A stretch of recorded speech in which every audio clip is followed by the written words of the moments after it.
বন্ধুত্ব ভেঙে যাওয়ার ভয় থেকে দুই বন্ধুর জীবনের ৫৬ বছর পার হয়ে গেছে, তবুও তারা কেউ বিবাহ বন্ধনে আবদ্ধ হয়নি। শুনতে মনে হতে পারে এটি কোনো রূপকথার গল্প, কিন্তু বাস্তবে এমনটাই ঘটিয়েছেন শ্যামল দত্ত ও সরোয়ার। একজন মুসলিম, অন্যজন হিন্দু ধর্মাবলম্বী, তবু তাদের বন্ধুত্বের ভালোবাসার কাছে ধর্ম, জাত কিংবা অন্যান্য কোনো বিভাজন কোনো মানে রাখে না। তাদের কাছে শুধু বন্ধুত্ব শব্দটাই সবকিছুর ঊর্ধ্বে। বিয়েটা কেন করলেন? বিয়েটা হয়নি, একসাথে চলতে চলতে দেখা যায় যে একটা মন তো আর ভাগ করা যায় না, তাই না? এইভাবে একজনকে দেওয়া যায়। বিয়ে শাদী করলে হয়তো সে আমার বন্ধুরে মাইনে নেবে না, এক সময় আমার বন্ধুর সাথে দ্বিমত হবে, এই কারণে। এই বন্ধুত্বে রয়েছে নিঃস্বার্থ ভালোবাসা, সীমাহীন বিশ্বাস এবং একে অপরের প্রতি গভীর শ্রদ্ধা। সে হলো হিন্দু, আমি হলো মুসলমান। দুই ফ্যামিলিতেই দুইজনের পর খুব চাপ ছিল। মানে আমার ফ্যামিলিতেও মাইনে নিচ্ছিল না যে দেশে এত মানুষ থাকতে তুই হিন্দুর সাথে বন্ধুত্ব করবি, আর ওর ফ্যামিলি তো দেশে এত হিন্দু মানুষ থাকতে তুই মুসলমানের সাথে বন্ধুত্ব করবি, এরকম বিশাল এক সময় চাপ হয়েছিল। কিন্তু ও বাড়িতে বলে দিল যে আমাদের এই সমাজেতে তারাইও দেয়, আমি তার সাথে বন্ধুত্ব করবো। আর আমি বাড়িতে বললাম যে বন্ধুত্ব কি, হিন্দু মুসলমান আবার কি, বন্ধুত্ব বন্ধুই, হিন্দু মুসলমান কিসের? একজনের কষ্ট হলে অন্যজন তা সহ্য করতে পারে না। যতক্ষণ না পর্যন্ত বন্ধুর কষ্ট দূর হয়, ততক্ষণ তারা শান্ত থাকতে পারে না। তাদের বন্ধুত্বের সম্পর্ক ৩৮ বছরের। বয়সের শেষ প্রান্তে এসেও তাদের ভালোবাসা আগের মতো অটুট। বাকি জীবনটুকু তারা একে অপরের সান্নিধ্যে কাটাতে চান। ৩৭-৩৮ বছর যখন মিলেমিশে আছে, আর সামনে যতদিন আছে আশা করি সেও ভালো থাকবে, আমিও ভালো থাকবো, আমিও শেষ পর্যন্ত তাকেই দেখবো, আবার সেও আমাকে দেখবে। এইভাবে আমরা মিলেমিশে থাকবো আশা করি। দুই বন্ধুর একসাথে থাকা ও কাজ করার জীবনধারা সত্যি অনন্য। তারা একটি দোকান চালান, যেখানে একসাথে দোকানদারি করা তাদের দৈনন্দিন জীবনের অংশ। এই দোকানটা আমাদের দুইজনে, দোকানের কিছু আমরা ভাগ বাটোয়ারা করি। যদি ওর ১,০০০ টাকা লাগে খরচ করে নিয়ে, আমার যদি ২০০ লাগে আমি ২০০ খরচ করি, যার যা লাগে সেটা। কেউ কারোর প্রতি অভিযোগ নাই? না না, সে যদি একটু বেশি না আপনি একটু কম নেন? কম বেশি তো কোনো কথাই নাই এখানে, এখানে ভাগাভাগির কোনো কথা নাই। আমি এই বাজারে ব্যবসায়ী, পাশে আমার দোকান। আমার ব্যবসার যে ১৬-১৭ বছর বয়স, এতে দেখছি যে অনেকেই পার্টনারশিপের ব্যবসা করে, অনেকেই করে ভেজাল জঞ্জাল করে চলে গেছে। কিন্তু ইনাদের ব্যবসা তো আরো অনেক আগেতে, আমরা ছোটকালেতে দেখতেছি এটা একসাথে ব্যবসা করে, কিন্তু কোনোদিন দেখিনি যে ইনাদের কোনো অনেক মিল এনাদের। সকালবেলার খাবার আসে শ্যামলের বাড়ি থেকে, দুপুরে আসে সরোয়ারের বাড়ি থেকে, আর রাতে কখনো কখনো তারা নিজ নিজ বাড়িতে খাবার খান।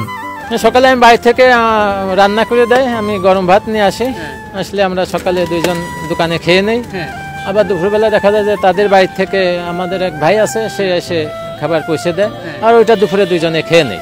হ্যাঁ, এখনো আছে যে একই টিফিন বাটিতে, একই বাটিতে ভাত আছে, আমরা দুইজনে খাই। প্রায় ২০ বছর তারা একসাথে দোকানেই ঘুমাতেন। এই দীর্ঘ সময়েও তাদের বন্ধুত্ব কখনো ফাটল দেখা যায়নি, বরং সময়ের সঙ্গে সঙ্গে বন্ধুত্ব আরো দৃঢ় ও গভীর হয়েছে। একটা বিরল ঘটনা তারা সৃষ্টি করেছে। দুইজন কিন্তু দুই ধর্ম অবলম্বী। আপনারা জানেন যে একজন হিন্দু, একজন মুসলমান। আজান দিলে গোলাম সরোয়ার সাহেব উনি নামাজে যান, আবার যখন পূজার সময় আসে তখন শ্যামল সাহেব কিন্তু পূজা করেন। দুইজন দুই ধর্ম অবলম্বী। আমাদের দেখা মতো, আমরা তো অনেক ছোটোকাল থেকে তাদের দেখে আসতেছি, এই বন্ধুত্বর মধ্যে কোনো ফাটল নাই এবং একটা দীর্ঘস্থায়ী বন্ধুত্ব। দেখেন একজন আর একজনের ছাড়া তারা কিন্তু দাম্পত্য জীবনেও যায়নি। অনেক মানুষ কিন্তু তাদের ব্যঙ্গ করেছে, অনেক মানুষ অনেক কথা বলেছে। তাদের বৈবাহিক অবস্থানে যাওয়ার জন্য অনেক মানুষ তাদেরকে রিকোয়েস্ট করেছে, অনেক যোগাযোগ করেছে, কিন্তু আসলে একজন আর একজনকে এই যে ভালোবাসা, বিরল ভালোবাসা, এইটাকে এটা নজিরবিহীন প্রতিস্থাপন করার জন্য তারা কিন্তু একে অপরকে কখনো ছাড়েনি, কখনো ভোলেনি। এটা বিরল ব্যাপার, বিরল ব্যাপার। স্কুল জীবনের ফুটবল মাঠ থেকে শুরু হয় তাদের বন্ধুত্ব। কয়েক বছরের মধ্যেই সেই সম্পর্ক নিঃস্বার্থ ভালোবাসায় পরিণত হয়।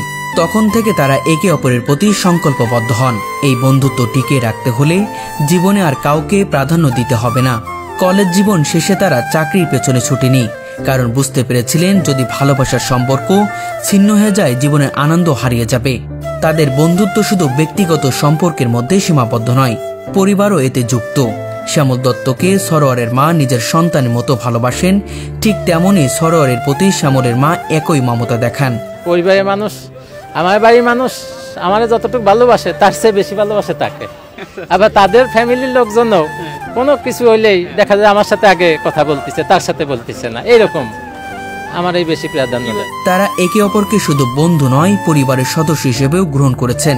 কখনো মনোমালিন্য হলেও তা দীর্ঘস্থায়ী হয় না, কিছু সময় পর আবার আগের মতো ঠিক হয়ে যায়।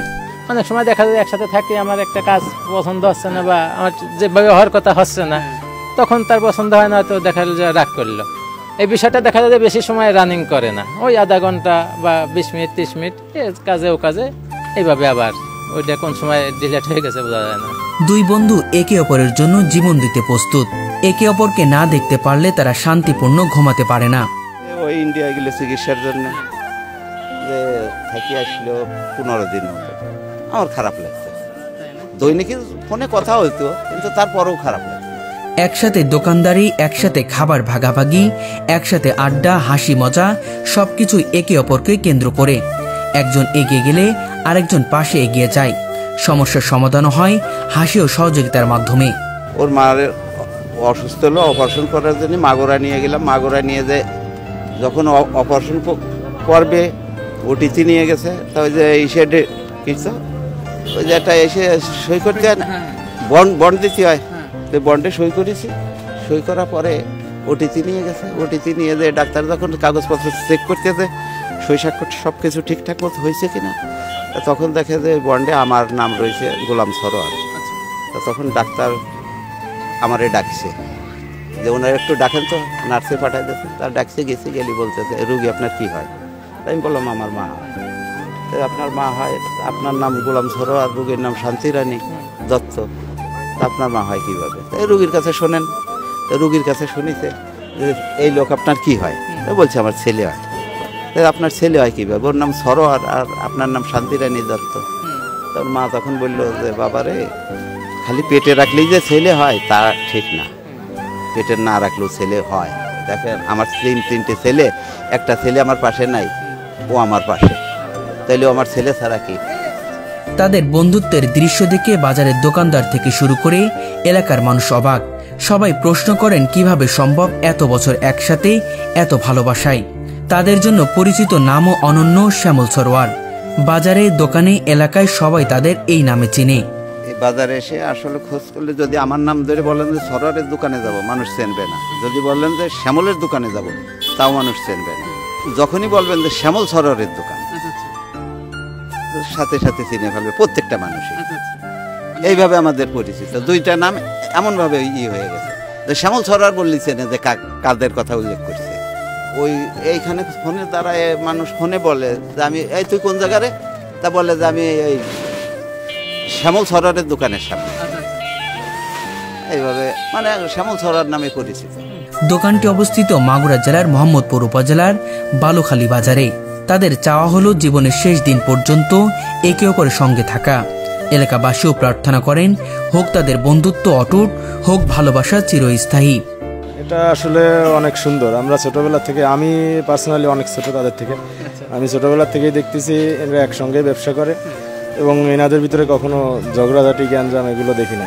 তারা যে তাদের এই ব্যবসাটার নামও সেবা স্টোর দিয়েছে, তাদের ব্যবসার মাধ্যমে মানুষকে কিন্তু সেবাই দেয়।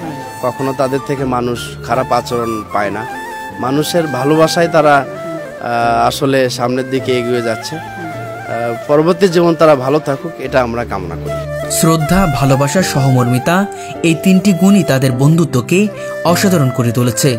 তারা প্রমাণ করেছেন যে সত্যিকারের ভালোবাসা কখনো ধর্ম, জাত বা বয়সের সীমায় বাধা পড়ে না। এটি ছোট গল্পের মতো শোনালেও এটি বাস্তবের গল্প। 56 বছরের এক নিঃস্বার্থ বন্ধুত্ব, এক অন্তহীন ভালোবাসার গল্প।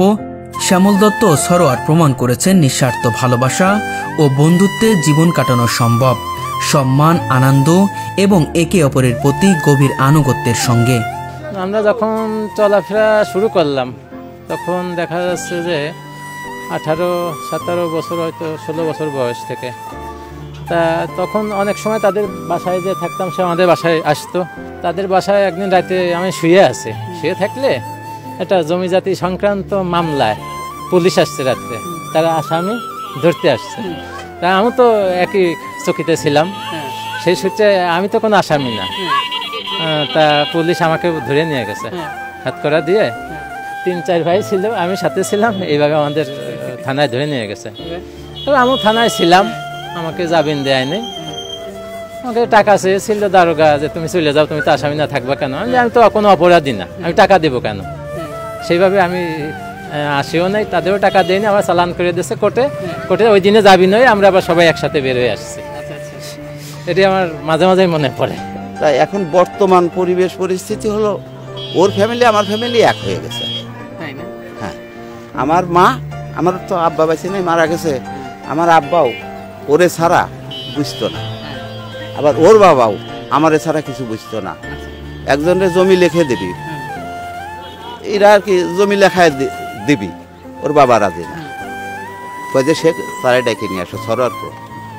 আমার সংবাদ দিল, গেলাম, গেলি পরে কইছে তুমি কি করছো তাই কও। ওর বাবা আমারে কয় তুমি কি লিখে দিতে করছো? আমি বললাম যে দেখেন এটা আসলে বাইতি বাইতি বেজাল জঞ্জালের চাইতে ও দেন, লিখে দিয়ে দেন। তুমি করছো? হ্যাঁ আমি বলতেছি।